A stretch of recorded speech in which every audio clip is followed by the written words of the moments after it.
বয়স হলেই বয়স্করা বলতো বাতের ব্যথায় বড় কষ্ট পাচ্ছি। ইদানিং কিন্তু আর বাতের ব্যথা কতটা শোনা যায় না। সেই বাতের ব্যথাটা 20 ভাগে ভাগ করা হয়েছে। আমরা বলি, কেউ বলি আর্থারাইটিস, কেউ বলি স্পন্ডিলাইটিস, কেউ বলি অ্যাঙ্কোলজিং স্পন্ডিলাইটিস, কেউ বলি সাইটিকা। এরকম ধরনের আলাদা আলাদা নাম দেওয়া হয়েছে। মাত্র সবগুলোই কিন্তু ব্যথা। আয়ুর্বেদের মত অনুযায়ী ব্যথা অর্থাৎ বাতের বৃদ্ধি। নিশ্চয়ই নাম শুনেছেন, বাত পিত্ত কফ, বাতের বৃদ্ধি। যারা ব্যথায় কষ্ট পাচ্ছে, যারা কোমরের যন্ত্রণা, ঘাড়ের যন্ত্রণা, হাতের পায়ের যন্ত্রণা, পায়ে শীত টান, যাকে বলে সাইটিকা পেন, হাঁটুর যন্ত্রণা, এরকম ধরনের যে কোনো ব্যথা যন্ত্রণা আপনি নিজেই পারেন নিজে একা ঘরে বসে ঠিক করতে। অবাক লাগছে? তাহলে চলুন ভিডিওটা শেষ পর্যন্ত একটুখানি শুনে নিন। পরীক্ষিত সত্য। আমরা মনে করি যে ব্যথা হয়েছে, ওষুধ খাবো। আপনি কি পারলেন ওষুধ খেয়ে ব্যথা কমাতে? পারেননি। আমি দায়িত্ব নিয়ে বলছি, আপনি পারেননি। কারণ ব্যথা কমানোর জন্য ওষুধ বলতে পেন কিলার, আর কি আছে? পেন প্রোডাকশন আমি নিজে করছি আমার শরীরে, আমি জানি না, তাই আমি পেন তৈরি করছি আর পেন কিলার খাচ্ছি। এটা কি খুব বুদ্ধিমানের কাজ? রোগ যাই হোক, সমস্ত ব্যথা আপনি কমাতে পারেন। কি পদ্ধতিতে? চলুন জেনে নিন। যারা নতুন দেখছেন তারা কিন্তু চ্যানেলটা সাবস্ক্রাইব করে দিন। আর যারা বরাবরের জন্য স্বাস্থ্য সমৃদ্ধি দেখছেন তারা জানেন যে স্বাস্থ্য সমৃদ্ধি চ্যানেলে প্রতিনিয়ত বিভিন্ন আজব আজব রোগ নিয়ে প্রাকৃতিকভাবে আমরা কিভাবে নিজেদেরকে ঠিক রাখতে পারি। চিকিৎসার জায়গা, যখন আর কিছু করার নেই তখন চিকিৎসার কাছে নিশ্চয়ই যেতে হবে। কিন্তু যতক্ষণ করার আছে কিনা নিজের ক্রস চেক করে দেখুন। আপনিই পারেন বিনা পয়সায় আপনার ব্যথা থেকে নিজেকে মুক্ত করতে। কিভাবে? তাহলে এই বললাম বাত পিত্ত কফ। এই বাত পিত্ত কফের মধ্যে ব্যথা মানেই বাতের বৃদ্ধি। বাত অর্থাৎ বায়ু বৃদ্ধি। আপনার শরীরে বায়ু বৃদ্ধি হচ্ছে। বায়ু মানে গ্যাস। মানে ভাঙতে ভাঙতে আমি আপনার সহজ পাচ্য করে দিচ্ছি ব্যাপারটাকে, যে আমরা কথায় কথা বলি গ্যাস হয়েছে। গ্যাস কখনো উপর দিয়ে বেরোয়, কখনো নিচে দিয়ে বেরোয়। যদি নিচে দিয়ে বেরিয়ে যায় সেক্ষেত্রে দুর্গন্ধের অসুবিধা হতে পারে, কিন্তু শারীরিক অসুবিধা অতটা হয় না, এটা বুঝে নিতে হবে। কিন্তু ওপর দিয়ে যাদের গ্যাসের বৃদ্ধি বা গ্যাস কোনো কারণে বেরোতে পারলো না, সেই গ্যাস আমাদের শরীরে ব্যথার সৃষ্টি করে। এটা আয়ুর্বেদের মত অনুযায়ী। তাহলে ব্যথাকে কমাতে গেলে আমাদের প্রথম কি করতে হবে? যে বায়ু বিকার, যেটা আমার শরীরে বাত পিত্ত কফের মধ্যে যে বাত বিকার অর্থাৎ বাত বিকৃত হয়ে গেছে, বায়ু বিকার হয়েছে বা গ্যাসের উৎপন্ন হচ্ছে, আমাকে সেইটা যদি বন্ধ করে ফেলতে পারি তাহলেই আমার ব্যথা চলে যাবে। তাহলে প্রথমে আগে জানতে হবে বায়ু বিকারটা হয় আমাদের প্রাত্যহিক জীবনে কি কি ভুলের কারণে। সেই ভুলগুলোকে যদি আমরা আইডেন্টিফাই করতে পারি তাহলে কিন্তু বায়ু বিকারটাকে নিজেরাই আটকাতে পারি। প্রথম কারণ হচ্ছে গ্যাস উৎপাদনের মেইন যেটা কারণ সেটা হচ্ছে আমাদের ভুল খাওয়া। কেন? আমরা ডাল খাচ্ছি। ডাল হচ্ছে হাই প্রোটিন। একটা বাচ্চা সে তার বৃদ্ধির টাইম, তার প্রচুর নতুন সেল তৈরি হচ্ছে, তার জন্য প্রচুর প্রোটিন দরকার। কিন্তু একটা 40 বছরের বয়সের পরে যারা আছে তাদের তো কতটুকু প্রোটিন দরকার? যে সেলগুলো ড্যামেজ হচ্ছে সেই সেলগুলো প্রোডাকশন করার জন্য অল্প স্বল্প প্রোটিন দরকার। বয়স্ক মানুষের 40-এর উপরে কারোর তো বেশি প্রোটিন দরকার নেই। আর বেশি প্রোটিন খেলেই সেটা হজম করতে আমাদের জন্য অসুবিধা হবে, আর হজম করতে না পারলেই পচবে, গ্যাস হবে। ডালে প্রচুর প্রোটিন। ওই জন্যে ডাল যদি হজম না হয়, বেশি যদি ডাল খেয়ে ফেলি, তাহলে কিন্তু গ্যাস হওয়ার চান্স বেড়ে যায়। বিশেষত গ্যাস বাড়ার চান্স বাড়ে সেটা হচ্ছে সূর্য ডোবার পর উচ্চ প্রোটিন খেলে। যে কোনো প্রোটিন, সেটা অ্যানিমেল প্রোটিন হতে পারে, আপনার ভেজ প্রোটিনও হতে পারে, অর্থাৎ ডাল হতে পারে বা মাছ মাংস ডিম এরকম ধরনের হতে পারে। হাই প্রোটিন রাত্রিবেলা সূর্য ডোবার পর খেলে গ্যাস হওয়ার প্রবণতা বাড়ে। কিন্তু 40-এর নিচের মানুষ বুঝতে পারে না কেন, তাদের প্রোটিনের ইউটিলাইজেশন বেশি বলে তাদের জঠরাগ্নি প্রচন্ড তীব্র থাকে এবং তাদের প্রোটিন ডাইজেশনটা ভালো হয়। তাহলে একটা 40 বছরের নিচের মানুষ যে খাবার খাচ্ছে, একটা 40-এর ওপরেও মানুষটাকে সেই খাবারই খেতে হবে, এই যে ভুল ধারণা আমাদের মধ্যে রয়েছে যে আমার এখন শরীরের যে গ্রোয়িং সিস্টেম, সেই সিস্টেমটা স্লো হতে শুরু করেছে, আমার নতুন সেল জন্ম নিচ্ছে না, আমার এখন শুধু রিপেয়ারিংটার জন্য যেটুকু দরকার শরীরে সেইটুকু যোগান দিলেই হবে, আমরা সেই ছোটবেলাকার মতো সেই টেস্ট সেই খাবার খেয়ে যাচ্ছি, যার ফলে গ্যাস হচ্ছে। গ্যাস হওয়ার এই যে ডাল খাচ্ছি বা এই ধরনের প্রোটিন খাচ্ছি, যখন এটা ঠিক মতো ডাইজেস্ট হচ্ছে না, শুধু তো গ্যাস হচ্ছে তাই নয়, এর সঙ্গে হচ্ছে ইউরিয়া, ইউরিক অ্যাসিড, এগুলোও বাড়ছে। কেন হলো প্রোটিনের ইনডাইজেশনের ফলেই হয়। যদি আমার কিডনি ফাংশন ঠিক থাকে, ইউরিয়া কিছুটা বা ইউরিক অ্যাসিড ইউরিন দিয়ে বেরিয়ে গেল ভালো কথা, যদি না বেরোলো বা যদি আমাদের সিস্টেম ঠিক মতো কাজ না করলো, তাহলে এবার সেই ইউরিক অ্যাসিড আমাদের প্রতিটা জয়েন্টে জয়েন্টে জমতে শুরু করছে। জয়েন্টে জয়েন্টে জমতে শুরু করলেই ব্যথা, সেখান থেকে ঘষা খেয়ে হাড় ক্ষয়। মূল কারণ কিন্তু হাই প্রোটিন ইনটেক। তাহলে বয়সের সঙ্গে সঙ্গে হাই প্রোটিন ইনটেক, যখনই আমার গ্যাস হচ্ছে, অ্যাসিডিটি হচ্ছে, তখন দেখতে হবে আমি হাই প্রোটিন ইনটেক করছি না তো। ব্যাস, প্রোটিন খেতে নিষেধ নেই, কতটা পর্যন্ত আমার শরীর টলারেট করছে, নিজেকে অ্যাডজাস্ট করে নিজেকে সেটা কমাতে হবে। এটা কেউ ডাক্তার বলে দেবে না, আর কোনো জায়গায় লেখাও নেই, আপনি পাবেনও না। অতএব কোনো খাবারটা খেলে যদি আপনার ব্যথা বাড়ছে, কোনো খাবারটা খেলে কষ্ট বাড়ছে, যখনই আজকে ব্যথা বাড়লে আপনি ভেবে দেখুন কাল কি খেয়েছিলেন, দেখবেন খুঁজে পাবেন যে আপনি হাই প্রোটিন কিছু নিয়েছিলেন, তাই আপনার ব্যথা বেড়েছে। এটা 100% সত্যি। অর্থাৎ পরের দিন ওই ভুলটা আর করবেন না। হাই প্রোটিন সূর্য ডোবার পরে খাবেন না, দুপুরবেলা প্রোটিন খান, কিন্তু কতটা পর্যন্ত আপনার শরীর ডাইজেস্ট করতে পারছে সেটা বুঝে নিয়ে খান। এক। দুই হচ্ছে ময়দা। ময়দা আমাদের শরীরে ব্যথা বাড়ানোর একটা মাস্টার, কারণ ময়দা এতই রিফাইন যে আমাদের ইন্টেস্টাইনের যে প্যারিস্টালসিস মুভমেন্ট, সেই মুভমেন্টের ফলে ফেঁসে আমাদের ওয়ালের গায়ে, ইন্টেস্টাইনের ওয়ালের গায়ে আটকে যায়। আঠালো তো আটকে যায়।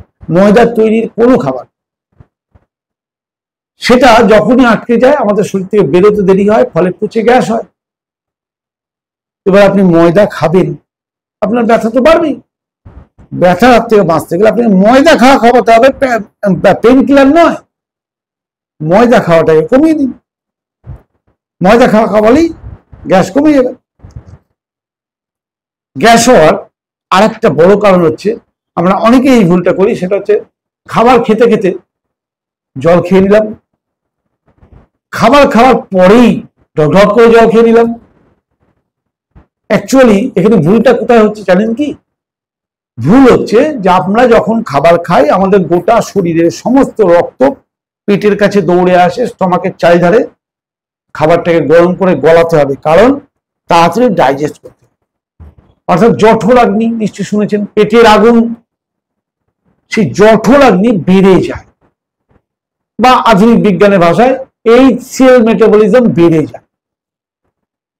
এবার আমি যদি খাবার মাঝখানে বা খাবার শেষে যদি ঢকঢক করে জল খেয়ে নিই, তাহলে কি হবে? ঠান্ডা জল আমার জঠরাগ্নিকে শান্ত করে দেবে, খাবারটা আর সঠিকভাবে ডাইজেস্ট হবে। ফলে কি হবে? ইনডাইজেশন হবে, ইনডাইজেশন হলে গ্যাস হবে, গ্যাস হলেই আপনার ব্যথা বাড়বে, কারণ যে বায়ু বিকার।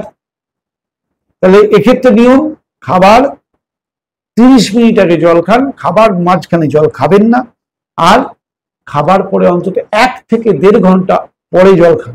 কষ্ট হবে কিন্তু খেতে হবে, এটা নিয়ম, আপনার গ্যাস অম্বল হবে না। আমাদের আর একটা ভুল হয়, যে কোনো অনুষ্ঠান বাড়িতে গেলে দেখবেন বেশ গরম গরম সমস্ত খাবার পরিবেশন করা হলো, গরম খাবার খাওয়ার পর লাস্টে আইসক্রিমের বাটি ধরিয়ে দেওয়া হলো। আসলে কি নিমন্ত্রিতদের আমি উপকার করছি না তাদের সর্বনাশ করছি? ভেবে দেখেছেন সায়েন্স কি বলছে ব্যাপারে? ওই গরম খাওয়ার পর যে আইসক্রিম দিচ্ছেন, যিনি দিচ্ছেন আর যিনি খাচ্ছেন দুজনেই আলোচনা, ভেবে দেখুন, একটু বোঝার চেষ্টা করুন। আপনি আপনার জঠরাগ্নিকে শান্ত করে দিলেন, যা খেলেন সেটা আর ভালোভাবে হজম হতে পারবেই না, ফলে গ্যাস হবে, অ্যাসিডিটি হবে। আজ বয়স কম, সামলে যাচ্ছেন, বুঝতে পারছেন না, বয়স বাড়লে এর জন্য ব্যথা হবে।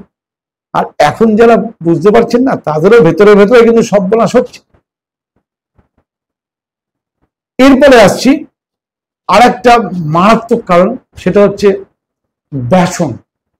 বেসনের তৈরি যে কোনো প্রোডাক্ট, বেসন তো আমরা কাঁচা খাই না, বেসন মানে ভেজে খাই, ভাজা বলতে গেলে চপ সিঙ্গারা এরকম ধরনের ব্যাপার, যেখানে দুটো জিনিস কাজ করে। এক হচ্ছে রিইউজ অয়েল, তেল বারবার ইউজ করলে সে যে কত বড় বিষ, পৃথিবীতে অত বড় বিষ আছে কিনা আমার জানা নেই।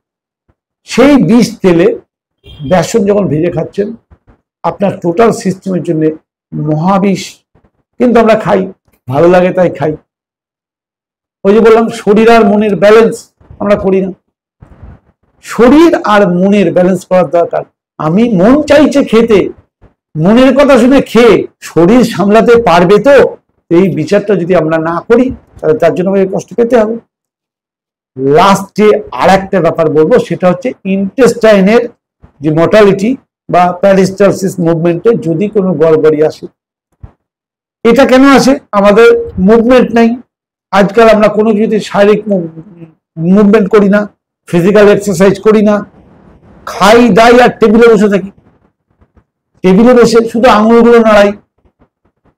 ফলে কি হচ্ছে, আমাদের ইন্টেস্টাইনের যে প্যারিস্টালসিস মুভমেন্ট মোটালিটি যাকে বলা হয়, সেইটা যদি কোনো কারণে ইমব্যালেন্স হয়ে যায়, বেড়ে যায় বা স্লো হয়ে যায়, তাহলে ওই ব্যথা যন্ত্রণা সঙ্গে কোলাইটিস, সঙ্গে ইউআইবিএস, সঙ্গে কনস্টিপেশন সবকিছু আসবে।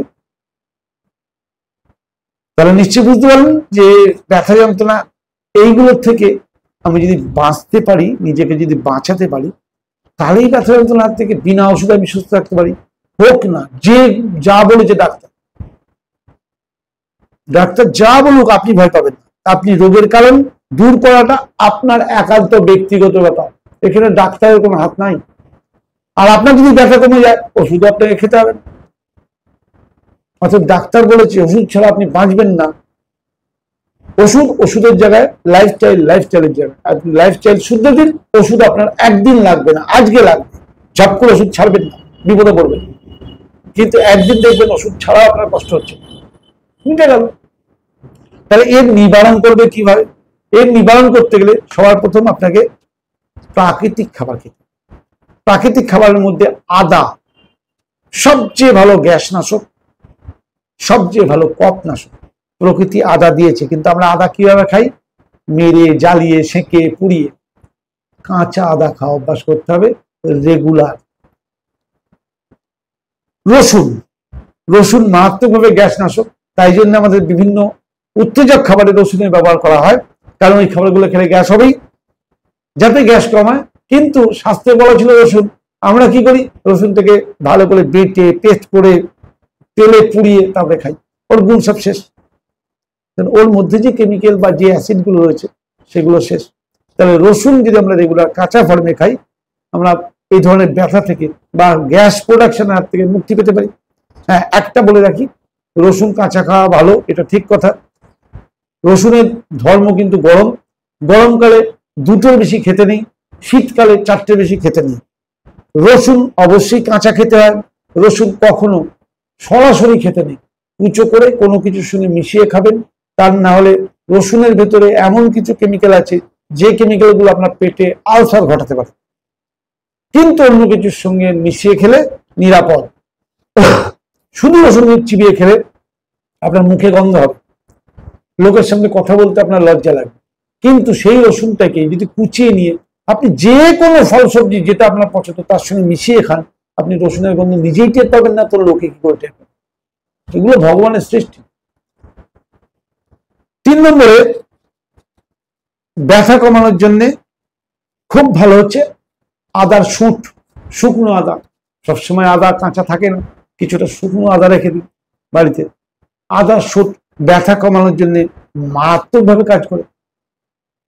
হ্যাঁ, রসুন, রসুন কিন্তু টিভি রোগীদের জন্য মারাত্মক কাজ করে, যেহেতু টিভি কফের রোগ। কেন, রসুন আর আদা দুটোই বাতও কন্ট্রোল করে, কফও কন্ট্রোল করে। অর্থাৎ আদা আর রসুন কাঁচা খাওয়া অভ্যাস করুন। এছাড়া প্রাকৃতিক কিছু উপচার আছে, প্রাকৃতিক উপচার নেওয়ার চেষ্টা করুন। প্রাকৃতিক উপচারের মধ্যে আপনি প্রতিজ্ঞাবদ্ধ হন যে 7 দিন আপনি প্রাকৃতিক খাবার ছাড়া অন্য কিচ্ছু খাবেন না। প্রকৃতির খাবার মানে যেটা ভগবান বানিয়েছে, ডাইরেক্ট সরাসরি আপনি ভগবানের বানানো খাবার খেতে পারেন। সেটা হচ্ছে কাঁচা ফল, কাঁচা সবজি, ভগবানের তৈরি যে কোনো মশলা, যে কোনো সিডস। আপনি 7 দিন অন্য কিছু খাবেন না। দেখুন তো 7 দিন পরে আপনার ব্যথা থাকে কিনা, চ্যালেঞ্জ নিয়ে দেখুন। যত কিছু খান আর সূর্য ডোবার পরে খাবেন না, বাস। নিজের ব্যথা নিজে দূর করুন, করা যায়। আজব কিছু বলিনি। ধরে নিন না আপনি যখন আজ থেকে 5000 বছরের জঙ্গলে থাকতেন, তখন তো কাঁচা ফল সবজি খেতেন। অতএব কাঁচা ফল সবজি খেয়ে মানুষ মরে না। ধরে নিন না যে এমন জায়গায় আপনি আটকা পড়ে গেছেন যেখান থেকে আপনি কাঁচা ফল সবজি ছাড়া কিচ্ছু পাবেন না 7 দিনের জন্য। হ্যাঁ, মানসিক প্রবলেম হবে, শরীরে কিছুটা আপনি রোগা হয়ে যাবেন, অনেক কিছু হবে, কিন্তু আপনার ব্যথা যন্ত্রণা চিরতরে মুক্তি পেয়ে যাবেন। একবার তো করে দেখুন। আজকের ভিডিওটা ছিল এইটুকুই। কেমন লাগলো জানাতে ভুলবেন না কিন্তু। ভালো লাগলে যারা নতুন দেখলেন অবশ্যই চ্যানেলটা সাবস্ক্রাইব করে নেবেন, তাহলে এরকম টিপস আবার আগামী দিনে পাবেন। আর লাইক কমেন্ট করতে কিন্তু ভুলবেন না। আর বেশি বেশি করে শেয়ার করুন। আপনার এই ভিডিওটা শেয়ার করলে হয়তো কোনো প্রকৃত যার দরকার তার কাছে ভিডিওটা পৌঁছালে সে হয়তো যন্ত্রণা থেকে কষ্ট পাবে, রেগুলার যে কষ্ট পাচ্ছে সেই কষ্ট থেকে সে মুক্তি পাবে। অতএব একজন মানুষকে যদি ন্যাচারালি প্রাকৃতিকভাবে যন্ত্রণা থেকে মুক্তি দেওয়া যায়, এর মতো আনন্দের আর কিছু আছে কি?